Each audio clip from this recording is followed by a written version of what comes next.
Absolutely. Oh, good morning. And here we go. Here we go. Oh, ho, ho, ho.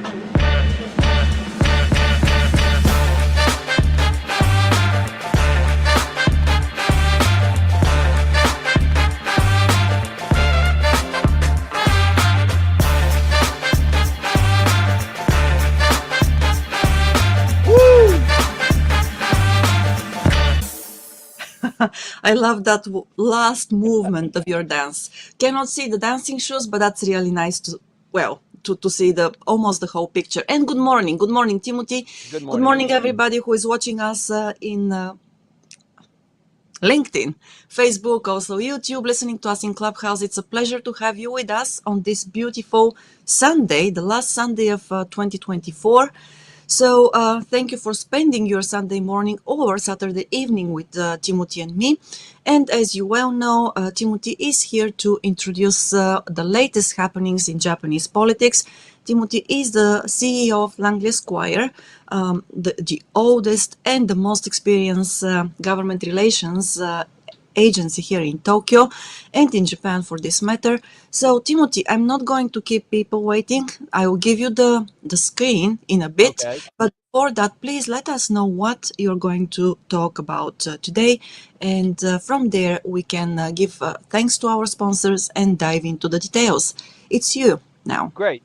Thank you very much, Maya. And today is our 203rd episode together. 203 times we've been together on Sunday. And thank you very much, Maya, for enforcing and terrorizing me to show up every Sunday to do Right, this. yeah. This is the last one for this year. And when we report next year, it will be live from Akalenga, the red brick Right. warehouse. So Yeah. annually they have this big car event that I'm involved in, so I can't get out of that. So that means that I'll show up to the event earlier in the space between the two brick warehouses, red brick warehouses, and I'll do the briefing and take the questions there, and then move on to the car event after that. So it shouldn't be too disruptive, but it's not going to be like this. But hopefully it's not inside my my car either. So much for that. But anyway, thank you very much, everybody, for joining us for 2024. This is the last episode of the year, and I hope it's nice and crisp and consumable, and that you can tell your friends about it so they can join us too. The yen closed out at 157.87 on Friday. A week ago, it closed out at 156.46. So it's continuing a little slow march to getting weaker. It is putting a lot of pressure on the Bank of Japan Governor Ueda. He has still sitting on his hands. He's waiting for the inflation to kind of tap down the inflation rate. The numbers are not looking good for December. Those numbers aren't in, but November was not particularly good. It was higher than it was expected to be. So he's got that. The health ministry, Maya, has reported this rage of influenza and cold and coughing that's going on. It's really infecting the entire country. All 47 prefectures are reporting huge numbers in the clinics, and it looks like it's not quite an epidemic, but it is hitting everybody. Osamu Suzuki, the president, the longest serving president of Suzuki Motors, died on Wednesday. And he's 94 years old, a real maverick in the automobile industry. I've met him on several occasions when I was working as a general counsel for General Motors here in Japan, and he is a huge figure in the automobile world. The suicides and bankruptcies are up this year, a little bit higher than they were last year. It's a perennial problem. Suicides in Japan are they're closely tied to the economy, and so the suicide numbers and the bankruptcies are somewhat intertwined. DMM.com, you remember DMM.com? It does a lot of internet banking, internet services. It has a Bitcoin service too that was hacked, and the Financial Services Agency has finally identified who the attacker was. I'll get into that. And on Thursday, JAL also suffered from what they thought might be a cyber attack. I'll get into that news a little bit later. The biggest news, though, I think, is the the cabinet passed a provisional budget that they are going to support and promote when the diet starts on the 24th of January. And they'll talk about that until April 1st. That's when the cows come home. They have to pass the budget on that point, and then it's going to be fun and games after that until the diet closes in July. But I'll get into these in a little bit more detail. I don't want to take up too much time, just kind of wet your whistle to what we're going to be talking about. I'll turn it back over to you, Maya. Okay, thank you for this, Timothy. Before we continue with the details of the topics Timothy is going to talk about, I want to say thank you to our first sponsor, Kanchu, that is Kanagawa Chuo Jutaku or kanachu.com, as you can find them online. Well, if you have any projects and are thinking about of them in the future, the near future or the more distant future, projects in the fields of property management and investment property, or even just selling or buying real estate in Tokyo and Yokohama, reach out to James Howell on LinkedIn or connect with him at james@kanachu.com. Hannah Urushizawa Howell is also available there at hannah@kanachu.com. Bilingual services for you. Please do not hesitate to work with them, and you will not be disappointed. So, Timothy, that's for you. Over to you now. So let's go into the details because there is quite a lot to talk about, I believe. There is. Thank you very much, Maya. There's a lot going on. You know, the diet closed their extraordinary session, a 27-day session. It's called an extraordinary diet session because it's called upon by the cabinet. It's for a limited period of time for a limited purpose. This extraordinary diet session was following the election of the lower house and the reappointment or the appointment of Prime Minister of Mr. Ishiba, and the supplemental budget that Mr. Ishiba wanted to be passed to inject into the economy a certain amount of money for a lot of reasons. Number one, it's needed, but also to make people like him more, for him addressing some of the social and the economic issues by pushing through a supplemental budget. That budget passed this week on Friday finally, but there were other things that were going on while the extraordinary diet session. It was extended, actually. It was supposed to end on Saturday. It went Monday, Tuesday, and it closed up late Tuesday. The things that were being discussed in the diet were actually the bills that were already run through the lower house, and they have to be passed by both houses. So most of the bills that were making progress, there were some that weren't making any progress. Those that did make progress, they now have to go to the upper house, and the upper house passes them, and then they become bills. In certain instances, if it doesn't pass in the upper house, it can go back down to the lower house, and it can be passed even with the upper house not passing it. And that's one of the reasons why the lower house is considered to be the more powerful of the two houses. It's got the larger numbers. It's more rumble and tumble. And I think the prime minister always comes from the lower house. And when you're counting numbers, the numbers count. So the lower house members have a little bit more, I don't know, power. I don't know if it's prestige. I think the upper house has a high prestige value because they're guaranteed 6 years in their seats. But in any event, the LDP and Komeito don't have enough votes to pass a bill. They can't do it as they have been doing it. And if you've been watching Japanese politics, this has not been the case for 30 years. The LDP has not been able to kind of have its way by having a coalition partner. That's the main purpose of having a coalition partner of Komeito, to help them pass these bills. Now they're 13 votes short, so they have to get into bed with somebody, as distasteful as that is to them, and as delicious as it is to the opposition parties. So the three main opposition parties that make sense, and the reason why they make sense is because they have more than 13 votes. So that's the largest is the Constitutional Democratic Party. The second is the Ishin, with 38 members, and then the Democratic Party for the People, which has 28. And the current administration, Mr. Ishiba, has been cozying up to the Democratic Party for the People, Mr. Tamaki's political party. They have 28. They gained, I think they were maybe 8 or 9 before the election, and then they swelled to 28. So I think there's a lot of horse trading that could be done with a party like that. It is much more difficult with the Constitutional Democratic Party, the largest of the opposition parties. So we saw this play out all this 2 weeks ago, and then this week. There was a lot of finagling. The major bills that they were trying to pass, the first one was the supplemental budget, and that passed last week.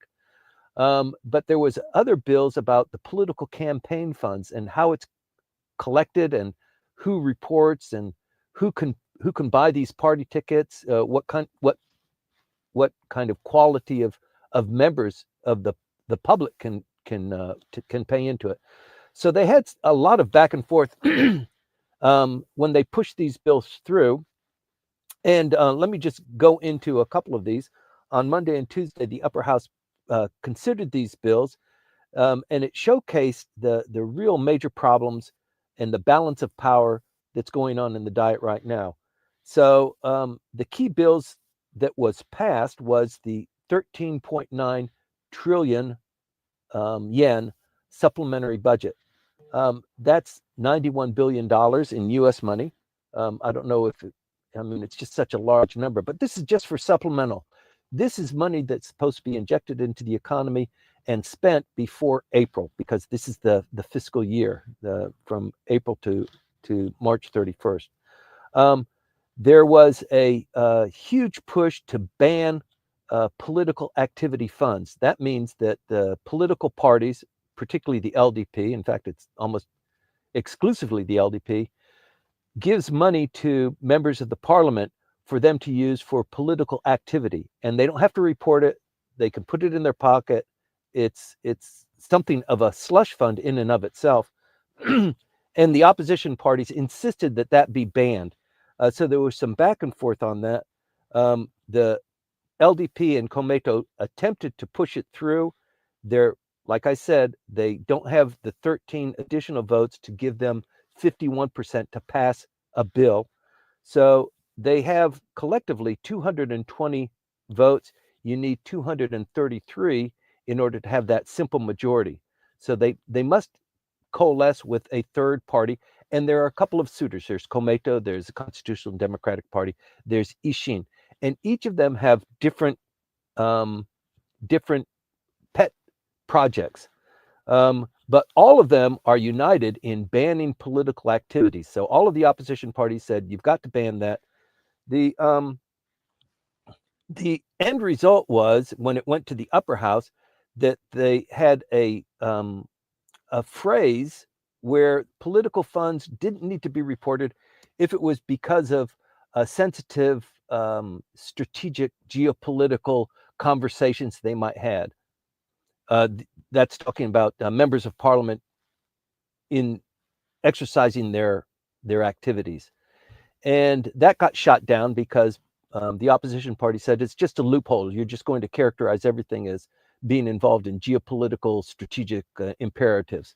So they threw that out. That was thrown out in the upper house, and then the bill passed. The things that didn't pass, the aspects of this particular bill that didn't pass, was corporate donations and group donations, which for the LDP consisted of about 2.4 billion in 2023. So that's a major portion of their revenue. They don't want to give that up. They held firm on that, and they said, we'll think about it. Let's talk about it. Let's kick the ball down the road. And the opposition parties accepted that, and they said, okay, we'll deal with it later, but we need to pass this bill. We've only got so much time left. And so they cut and run, basically. The other kind of top issues that the Diet was considering, there are several more, but the big ticket items are the tax-free income. That was a floor, a minimum amount of 1.03 million per year that you could earn from income that would be tax-free. Anything above that, you start paying tax on. The Democratic Party for the People insisted as a policy imperative for when they ran in the election, they increased their number of members by 250%, and they told the voting public that we're going to increase this from 1.03 million to 1.78 million yen a year because we love you, because we're defending your interests. That that proposal didn't make it. The LDP, Komeito, and the Democratic Party for the People settled on a figure 1.21 or 1.23 as a minimum, and that they will strive to go to 1.78 in the new diet session. So they basically kicked the ball down the road. They did the same with a couple of other issues. Ishin wanted, if you want us to vote for you, if you want us to provide those 13 extra votes so that you can control things in the diet, you can get these bills passed that benefit you, then what we want, Ishin is saying, is we want free education. We want secondary and university education to be free for all Japanese. That's our pet issue. That's the issue that we ran on in the last election. So we want that. They didn't quite get that. They agreed to address the issue in the new diet session. So Ishin didn't get much. They got the 13 votes to pass the bills eventually by Tuesday. And then the Constitutional Democratic Party, they wanted a far heftier investment of funds for the Noto Peninsula, where they're still suffering from the earthquake that happened more than a year ago. They won on that one. The Constitutional Democratic Party did get a commitment to spend more money on Noto, so that entered into the bill, and then the diet closed down with the passage of about 7 new bills. But this is the first time since 1996 that Parliament has enacted a budget after it was first receiving a revision. So in the past, I keep going over this, it needs to be stressed that the LDP and Komeito, they never had to naggle, or they didn't have to negotiate. They didn't have to consider, they would consider what their opposition points were, but they had more than 51% in the lower house, and they had more than 51% in the upper house. So that has been damaged, and not since 1996 have they had this kind of consternation. So the prime minister doesn't look particularly strong. The LDP is looking somewhat attacked from all sides. So this has a lot of repercussions elsewhere throughout the parliament. And for example, the ethics committee in the upper house and in the lower house is still grilling. This was part of the process for this extraordinary diet session. The people who took money and put it in their pocket and didn't report it to the tax authorities, and these are members of the parliament, we want them to at least fess up and tell people. So the ethics committee now has had meetings. They've got maybe 60 people that they want to talk to, 64 people. And in this last 2 weeks, they were only really able to interview or have 4 individuals actually talk. And they're talking for more than a half an hour. It is not under oath. It is not recorded. There was more of a push for more openness and more transparency.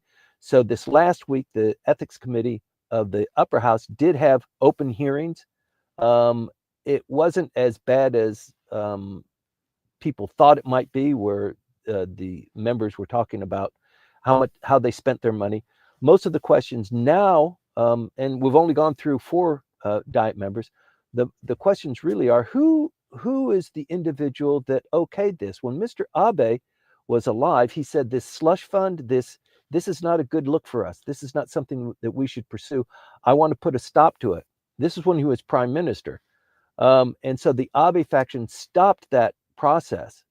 And when he was assassinated, then the leadership passed to a committee of faction elders, and they decided to restart this this concoction where if you bring people into your political briefings, the Benkyokai, you're supposed to have a certain quota of people that you're committed to provide.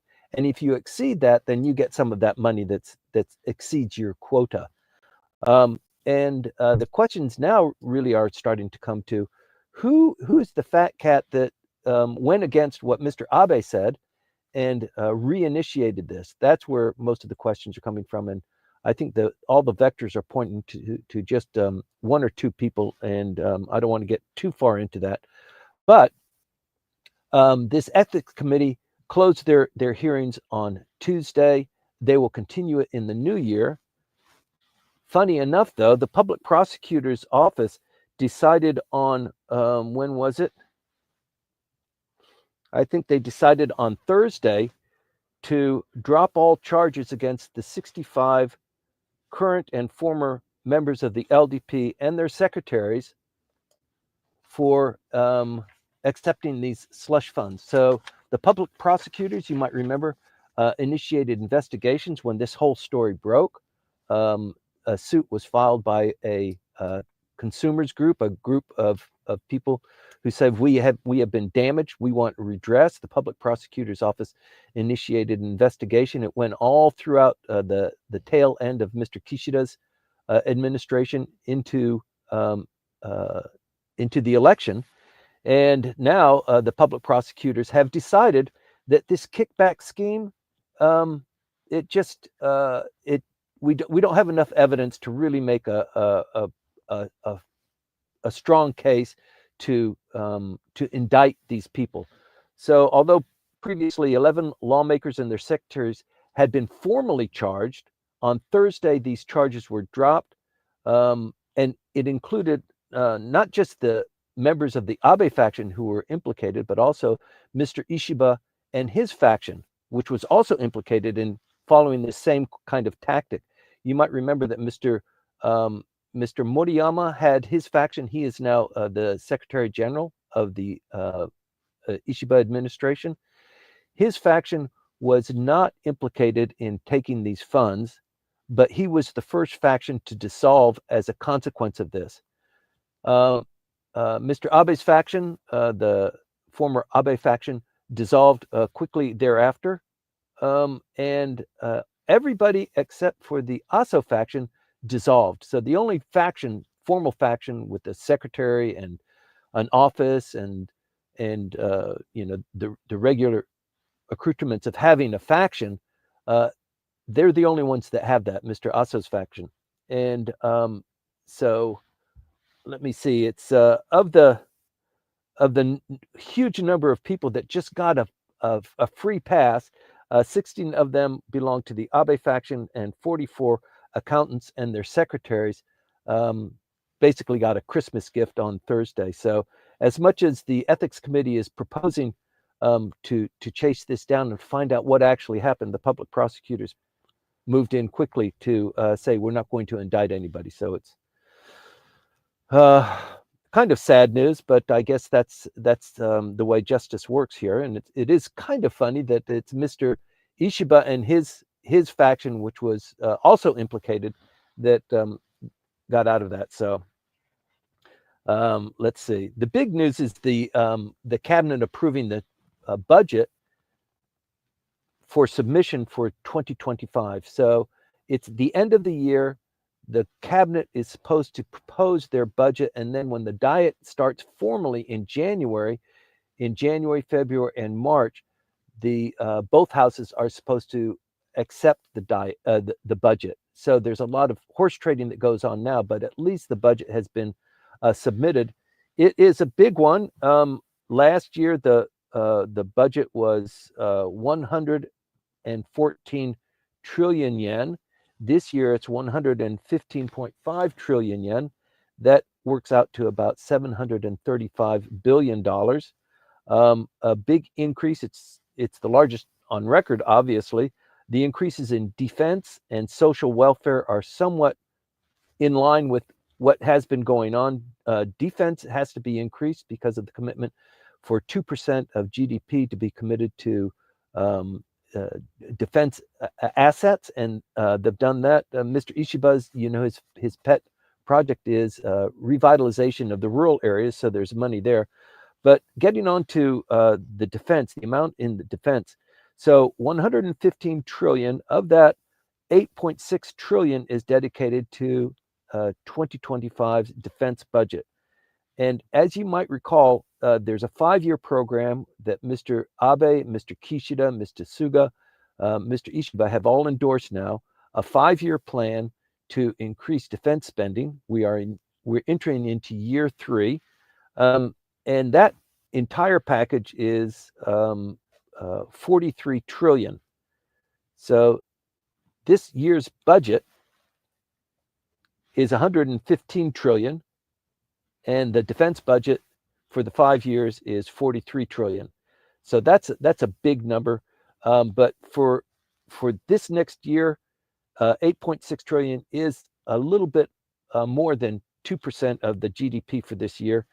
And in terms of where they're spending that money, $939 billion, a billion yen, are going for long-range missiles and a satellite constellation, and 638 billion are going to the next generation fighter. That's the fighter that is being built and developed by Italy, Britain, and Japan. So there's a dedication of that amount of money for this next year. And 400 billion is to improve the lives and the salaries and the working conditions of the self-defense forces. So as everybody appreciates, self-defense forces in Japan is there's a constitutional issue that the Japanese can only have a self-defense forces, so it's not really an army. It's not called an army, although if it was an army, it'd be maybe the 6th largest army in the world. But they're only supposed to be for defense purposes. But getting people to be recruited, they haven't hit their recruitment numbers for years. And the prime minister is dedicated to improving their social sitting, their lives, their salaries, their living conditions, that sort of thing. So he's increased that. And then for local governments, one of his pet projects, he's campaigned loudly on that. Regional revitalization is almost $20 trillion for 2025. The way that they're going to pay for this, unfortunately, is by issuing new bonds. Almost 25% of this huge number, 115 trillion, will be generated from the Japanese government issuing bonds. Almost 25% of the entire budget will be issued by bonds. And you'll remember, if you've always watching this program, that the World Economic Forum and the currency market has insisted, has wagged their finger at Japan. Do not issue more debt. Your GDP is already swallowed by the national debt. Your national debt is more than twice what you generate every year. So don't be issuing any more debt. And it looks like they have no other way out of this. They have to issue the debt. They've been doing it, and it's always been around 25%. So more bonds will be issued, a little bit less than were issued last year. But that's one of the ways that they're going to be paying for this. Moving on to other stories that are interesting. Akie Abe, the wife of former Prime Minister Shinzo Abe, visited Mar-a-lago last week. We didn't have the details other than she was going and she was seeking an audience with the president-elect.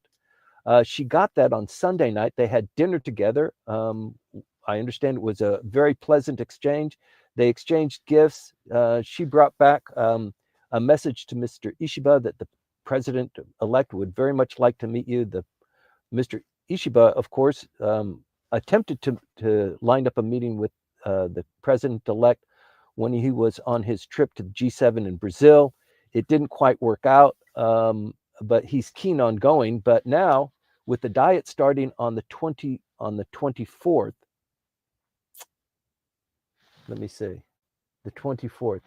So the president-elect becomes president on the 24th. The diet starts on the 20th. So there's very precious little time that he can meet with the president-elect in January, and I think that's probably the game that he's going to pursue, to meet with the president-elect before he's elected president. I think maybe that's what the invitation meant, but it's not public yet. So we expect to see the prime minister traveling to Florida, at least early in the new year. More as that develops. The other thing that's kind of going on is we follow the news in South Korea because it's such a critical ally to Japan, and the trilateral Japan, South Korea, United States relationship is so keenly important, particularly at this point in time. They impeached the President Yoon, on December 3rd of this month. And in his place, the prime minister stepped in to fill that role. They had a little bit of shuffling there, and they just impeached the acting president on Friday. So there's a lot of controversy. You might have seen it on TV. They're starting to jostle. That happens from time to time in Taiwan and in Korea. You see that frequently on TV. But there was a lot of jostling going on. They voted to impeach the National Assembly Speaker.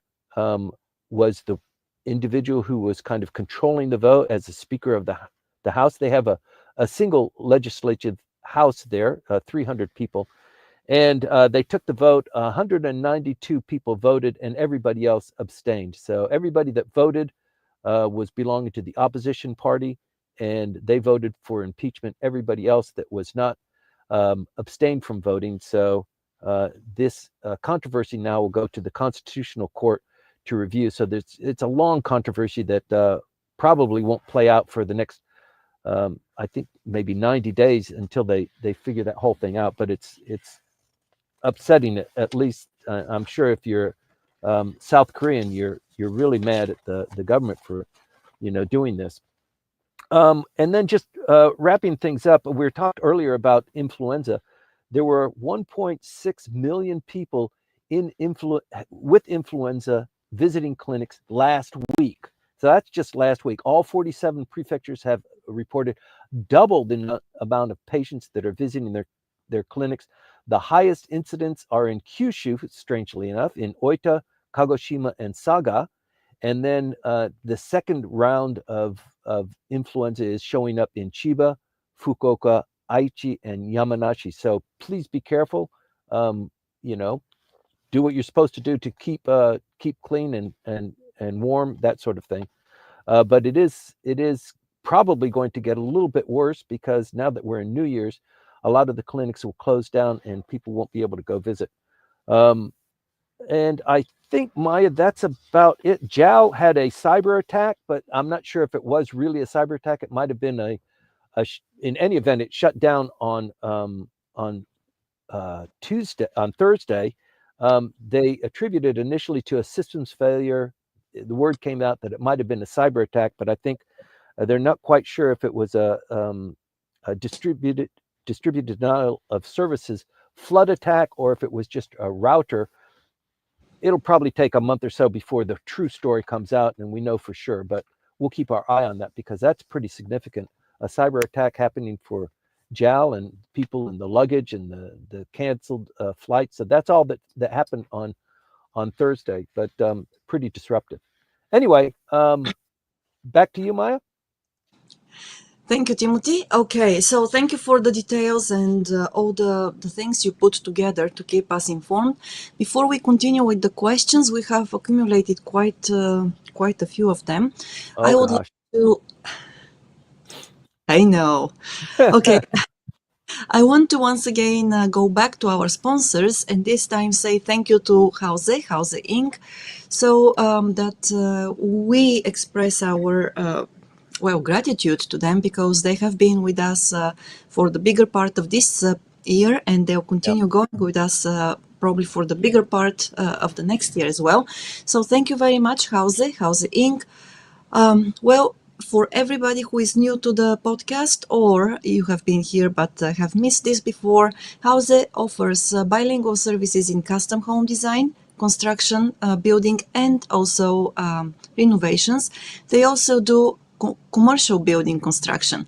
If you want to work with them, which we do recommend, please reach out to Hana Urushisawa Howell at LinkedIn, or you can also contact her at hana@kanachu.com. She represents the two companies as well, and you'll find her contact details in the description of the video in YouTube or LinkedIn.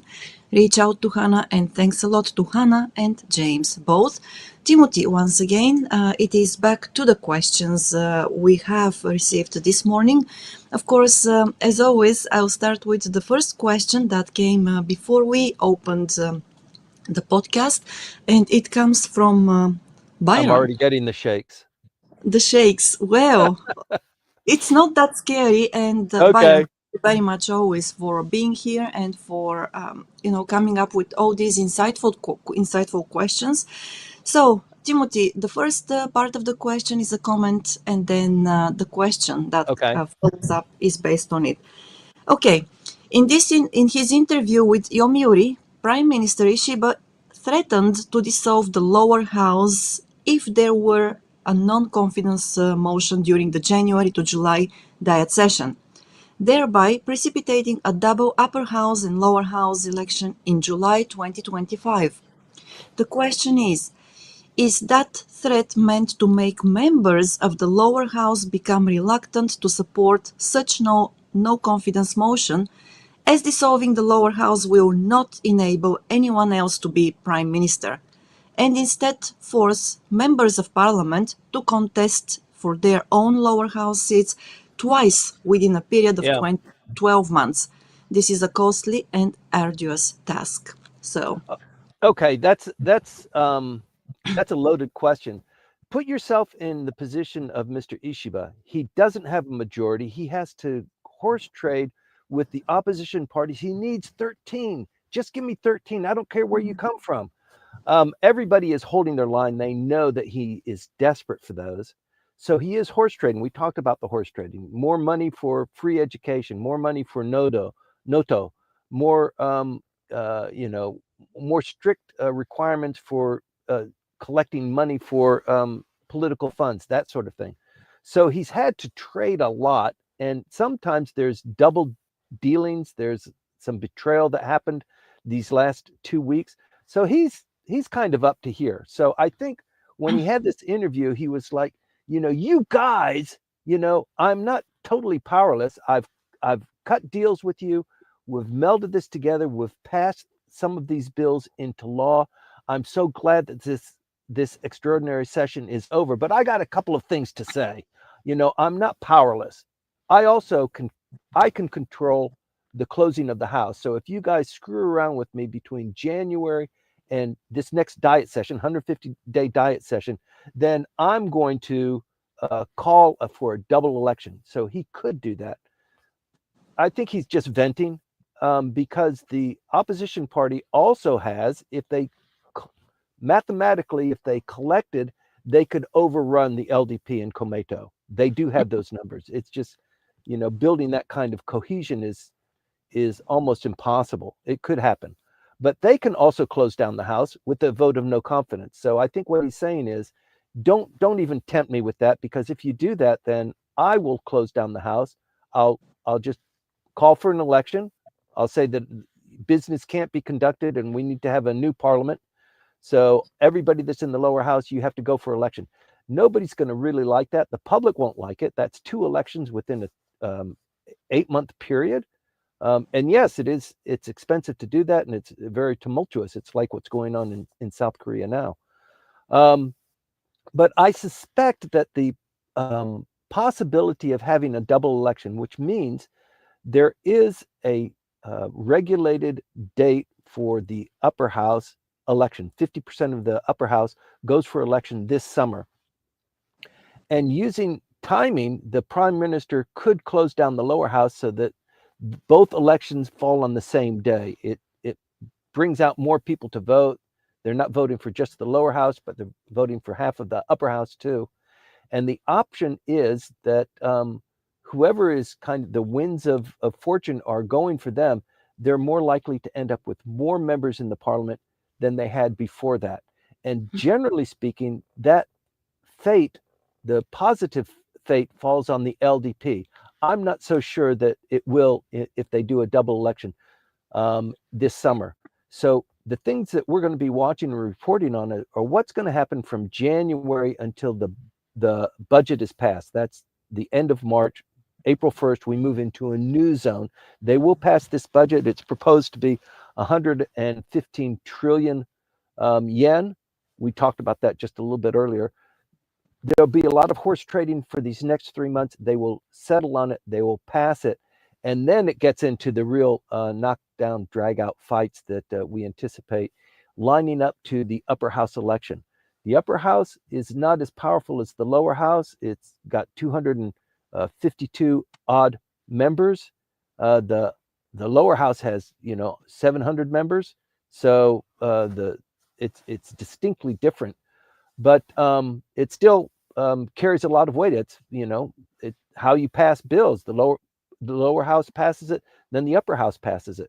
Sometimes the bills start in the upper house and go to the lower house, but I think the big fight, and everybody's going to be focused on it now, is what do we do in the summer? It could be a dual election. I'm not predicting it, but I think the possibilities are high that it could happen. So, great question. Thank you. Well, yes, thank you very much for this. And also, once again, I cannot help but think back to the beginning of the term of PM Kishida. So the beginning. So, and how he actually survived for almost 4 years. So once again, everybody was expecting him, to receive a no confidence vote and then to do this and that to dissolve the house. He never did that, Yeah. right? So, and it looks to me, I can see some parallels between him and the current prime minister, Mr. Ishiba. So I don't know how long it will continue, and I will continue seeing these parallels. But still, it's always we expect the worst, and it doesn't happen, which is probably Right. best interest of everybody. But many people actually expected Mr. Ishiba to dissolve the house. He didn't, and then to do this. Well, he dissolved it once, but he's still there as a prime minister, even though his coalition government doesn't have a majority. They're still passing bills, Yeah. which tells you a lot about how politics works here. Well, I think, and it might come up in other questions that are that you've got teed up for me, but I think Mr. Ishiba is okay until the budget passes. There's just too much riding on it. They don't want to be disrupted. But once the budget passes, I don't think he'll be prime minister for very long. And there are other people that really want to be prime minister once again, without saying who that might be, who have a better chance of doing that. There's still in this coalition, Mr. Kishida is a supporter of Mr. Ishiba. Mr. Ishiba has a certain amount of throw weight, but he's got some negatives that he's collecting now too. And I think on the international stage, Mr. Kishida is far more poised and has much more experience. And I think the international component of Japan's diplomacy is so critical. I think for domestic consumption, Mr. Ishiba is good, but passing the supplemental budget and devoting so much money into regional revitalization and the SDF, maybe that's his legacy. Maybe he's done that. He passes that through, and it's time for a change of leaders. I think that could happen. And also, I think that can happen without, him closing down the house or, having that kind of disruption. So a lot can happen. We're very much anticipating it. Well, I have a question to you based on what you just said. Do you expect that Mr. Kishida may once again? Yeah, that's what I'm saying. Oh, Yes. okay. That's, yes, I didn't think of that actually, but that's then definitely a possibility, right? Right. Okay. So thank you for that, for clarifying on this. And I'll continue now with the other questions. The first one after Byron's question is from Manabe-san on LinkedIn. Okay. Manabe-san, good morning once again, and thank you for the questions and being with us. So his question is, until the next diet session begins, where will politicians go and what will they say? What aspects should we pay attention to? Okay, so most politicians, number one, they go back to their election districts. They kiss babies, they give speeches, they have dinners and stuff like that. And now, since it's Oshogatsu, it's New Year's, a lot of them head to they do international travel. Some of it is junket, but some of it is just they want to get out of the country. They can't relax. They can't let their hair down, and they've had a tough session. It's been tough for diet members this year. A lot of them go to Hawaii, and close enough, but not too far away, but away from what's going on in Japan, so that they can escape the prying eyes. But if they're not in their home districts, preparing for another election, which they have to do all the time, they're probably on international travel, and they're keeping a very low profile. I see. Well, we also, there was some news that one of the upper house members actually passed away while overseas in the Maldives. So, unfortunately, it happens too. So, Oh, I didn't yes, hear that news. yeah, that past week. So, he was in the Maldives, probably on a holiday, and there was an accident in the sea. Ah, So, right, yes, a 70-year-old member of parliament. Okay, well, but that's different news anyway. So let me continue then with the next question, which comes from Hiroko-san. So she says, what are the main goals for the amendment of the Immigration Control Act? The visa validity period for the affluent Chinese has been extended. I am concerned they are going to buy properties in security sensitive areas. So, is this possible, first of all, based on the current legislation? Because I believe that a year ago, or maybe 2 years ago, the Japanese government increased the measures, or let's say they made the measures for foreigners buying real estate here in Japan stricter. So I don't know how this will play out. Timothy, what are your thoughts on this? so I'm not following immigration policy that closely. I can if you want me to. Um, I don't have any clients that are asking me about that. So, but I do know that of the foreigners who are purchasing land around what they call sensitive areas, that might be military installations, something that has a critical structure for the Japanese economy or for infrastructure, the majority of them happen to be Chinese. Okay, so you could think suspiciously that the Chinese are really starting to creep in, and they're trying to have uh, houses or farms close to these installations. But the fact is that China is Japan's largest trade partner. It's there's a lot going on between China and Japan, and also the Japanese want to have the similar facility of trade with China. So this isn't happening just in a vacuum. It's not just the Chinese being able to purchase land or to run businesses. Okinawa is very popular with the Chinese, and a lot of businesses are run by the Chinese who are trying to take their wealth out of China. It's not always nefarious. They're logistical and reasonable explanations for it. But Japan has passed its security legislation that really is honing in on Chinese encroachment into the economy, into businesses, that sort of thing.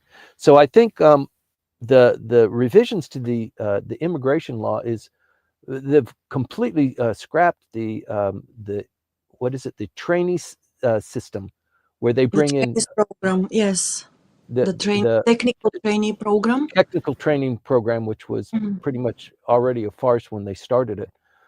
And they're ramping that up. But I'm not, like I said, I'm not that familiar with what's going on, other than what we've just talked about. So Hiroko, is it Hiroko?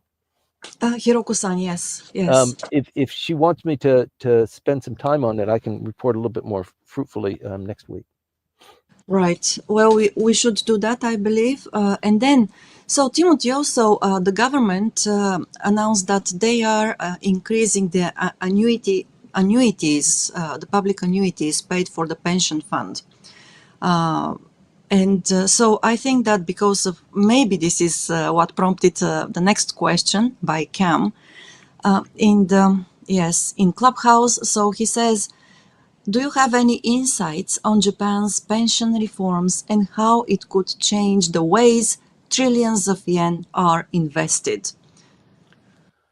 Oh, Okay. also, Cam, I wonder also whether you're thinking about the NISA program, the new program that actually encourages Japanese people to invest their money, not just save them, especially in the global markets. Okay. If you can clarify that, I hope that I believe that we can give you a better answer. Timothy, sorry for keeping you waiting. Oh no, that's okay. Yes, that's Thank about NISA. Nisa. Mhm. Okay, so thanks, Cam. So there are a couple of things going on here that maybe not everybody in the audience is completely teed up on. So we talked about the budget for 2025 that was proposed by the cabinet. It just passed on Friday, and when I say it passed, it's just the cabinet. It's the cabinet has been working on this for the last 8 months. All of the ministries provide their budget. They do a little bit of, finagling. Can we have this? You can't have that. Last year you did this, and you know, it didn't work, so we're not going to give you money for that. That sort of thing. That goes on for the last 8 months, and finally the budget is proposed, and they move into the new year in the new diet with that as their starting point. That amount of money was 115 trillion yen. The amount of money that is held by old folks, by people who put money into their mattresses and that sort of thing, that's about 115 quadrillion yen. So it's 10 times what the budget is for the year. That's the Right. amount. That's the amount of funds. That's the amount of money, fungible or unfungible. Some it's corporate. It could be commercial paper, but a lot of it is cash and money, gold bars, that sort of thing. That's the amount of money that's held by this generation that's kind of retired or getting ready to retire, or mostly they are retired. And the government and the prime ministers forever have been trying to figure out ways to get people to invest that into the economy rather than sit on it. So NISA is one of those aspects. You can take a certain amount of money, you can invest it, and you don't have to pay taxes on the return for that. And they tried it. I think maybe this is the second or the third year of the trial, and it's produced good dividends, and so they're expanding that. But other than that, I don't have really good details, and I'm not very familiar with the Yes. entire program. Well, I believe also that NISA, in a sense, is a preventive measure, so that that doesn't happen. What you talked about, that people do not hold their money in their bank accounts, because it has an age limit. So basically, I think that the age limit is 60, maybe, until you can invest, and after that, I don't remember. I really have to check that, but. Basically, I think that the government is trying, to prevent really that hoarding of cash in bank accounts for the generation that is going to retire during the next 10 years. Mm-hmm. And also, so part of that money, that is invested through the NISA program is invested into the United States. So I still have to do some, still have to do some research on that, what kind of investment that is in the United States. But the first country that money is invested in, not all of it, of course, not all of the investments, but the first country is going to be the United States. I imagine that, it will be invested elsewhere in the world later on. Not just Japan. Many people there, I hear, this is anecdotal, but I hear a lot of my Japanese friends and family say that that money should be invested back into the economy of Japan, not just outside of the country. So I think that we will continue watching this and probably do a little bit more research so that we can give you more details in the coming sessions. Mhm. But yes, it is a new thing and it definitely has produced good results. They're actually, the government actually has raised the limits for investment per person and per year, which means that the government wants more of this private money to go into those programs.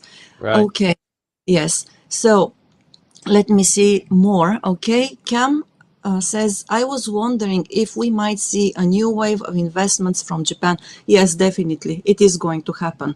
And maybe it's going to happen as soon as next year. All right. And we are going back to LinkedIn now. No, first to YouTube, to Hiroaki. Hiroaki, thank you very much for your comments and for listening so attentively. So there is a comment from Hiroaki, which is probably half tongue in cheek. Is that what you say in English, Yes. Tim? Yes. Okay. Hiroaki, Not foot and mouth. well, we don't know that now. Okay. No, it's more tongue in cheek. Okay. PM Ishiba's scenario. What is PM Ishiba's scenario for the next year, 2025? Technically, how can he sail successfully in a hungover parliament? Yeah, it's difficult for him. He is in a very weakened position. He doesn't have a majority. No prime minister before him has had to deal with that. Not in the last 30 years. So he is, yes, he's got a little bit of an anvil hanging around his neck, keeping him from being really vibrant and more forceful as a prime minister. So when you see him on TV, people like to make fun of him. They like to have camera angles of him, eating an onigiri and looking kind of, um, um, I don't know, in an unfavorable light. Um, but you see this with you saw this with Mr. Suga and less so with Mr. Kishida. But yeah, he's in a real pickle because he's lacking those 13 votes, and so he has to horse trade and he has to be uh, conscientious and he has to be kind and gentle and he can't wag his finger and he can't speak so forcibly as he wants to because he's not that kind of prime minister now. Right, yes. And still, I have this notion or anticipation that he'll survive longer beyond the budget, the 2025 budget. But let's see what happens really. Let's see what happens. Yes, Yes, we should have a pool. a poo, yes.